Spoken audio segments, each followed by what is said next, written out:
The world is louder than it has ever been. We are constantly bombarded by information, expectations, and the chaotic emotions of others. Most people spend their lives reacting, like a leaf caught in a storm, blown by every wind of circumstance. But what if you could be the storm itself?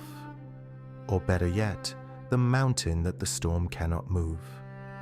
Ancient Stoicism is not about suppressing your emotions. It is about transforming them. It is the art of unshakable calm. Today, we explore 10 profound lessons from the greatest Stoic minds, Marcus Aurelius, Seneca, and Epictetus, to help you find peace when everything around you is in flames. This is not just theory. This is a battle plan for your soul. Let us begin. Lesson 1. The dichotomy of control.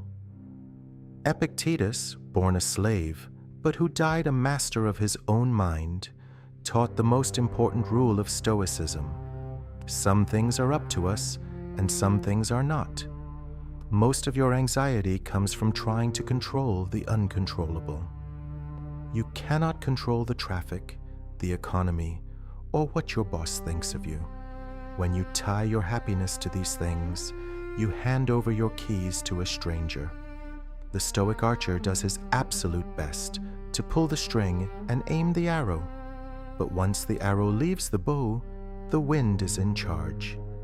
Keep your calm by focusing only on the effort, never the outcome. Lesson 2. Premeditatio malorum. Seneca suggested that we should sit in the quiet of our rooms and envision the worst possible scenarios. This is negative visualization. We lose our calm because we are surprised by hardship, but the Stoic is never surprised. By imagining losing your job, your health, or your loved ones, you do 2 things. First, you realize you could survive it. Second, you stop taking what you have for granted. Disaster is only heavy when it is unexpected. Prepare your mind for the storm, and the storm will lose its power to frighten you. Lesson 3. The view from above. When you are caught in a moment of anger, your vision becomes narrow. Your problem feels like the center of the universe. Marcus Aurelius practiced the view from above. Imagine yourself rising above your city, then your country, then the planet itself. From the stars, your argument with a neighbor or your fear of a deadline looks like a tiny speck in the ocean of time. You are a small part of a vast, beautiful cosmos. By zooming out, you regain your perspective. What feels like a tragedy today is but a footnote in the history of the world. Breathe. You are part of something much bigger. Lesson 4. Silence is a fortress. Most of our energy is wasted in speaking when we should be listening, or reacting when we should be silent. Zeno, the founder of Stoicism, said we have 2 ears and 1 mouth for a reason. When someone insults you, they are offering you a gift. If you don't accept it, it still belongs to them. Silence is not weakness. It is the ultimate display of power. By choosing not to respond to chaos with more chaos, you maintain your internal equilibrium. Build a fortress of silence around your mind. If they cannot get a reaction, they cannot hurt you. Lesson 5. Amor fati, love your fate. Marcus Aurelius compared the mind to a fire.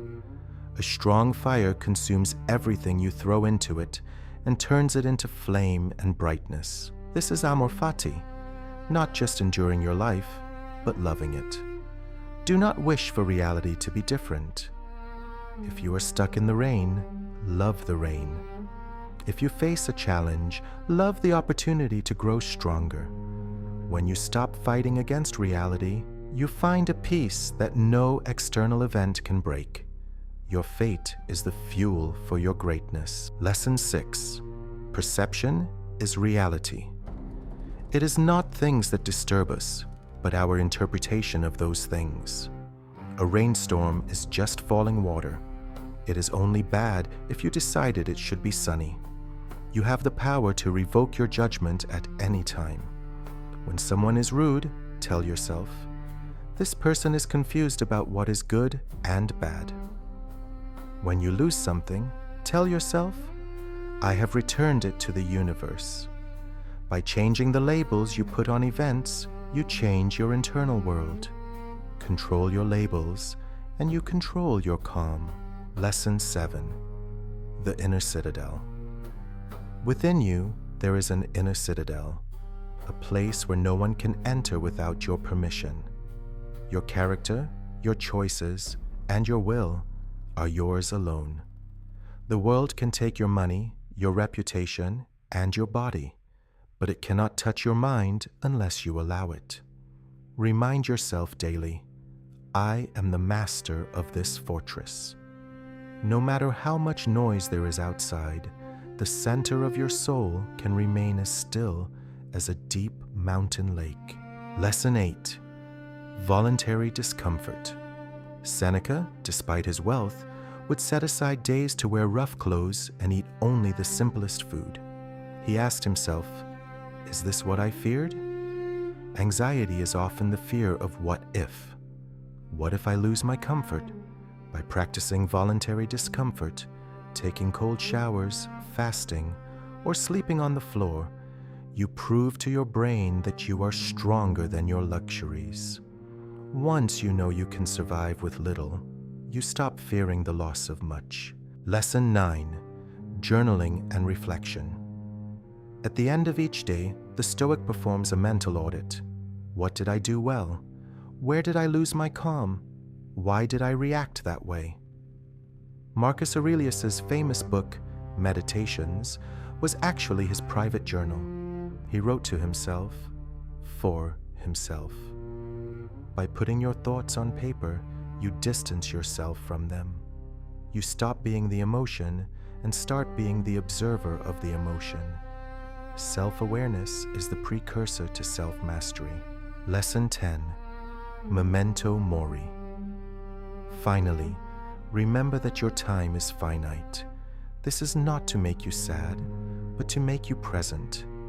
When you realize that you could leave this life at any moment, small anxieties lose their grip. Does it really matter what that person said?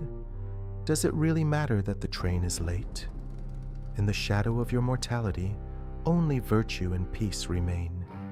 Use your limited time to be disciplined, to be kind, and above all, to be calm. Stoicism is not a destination, it is a daily practice.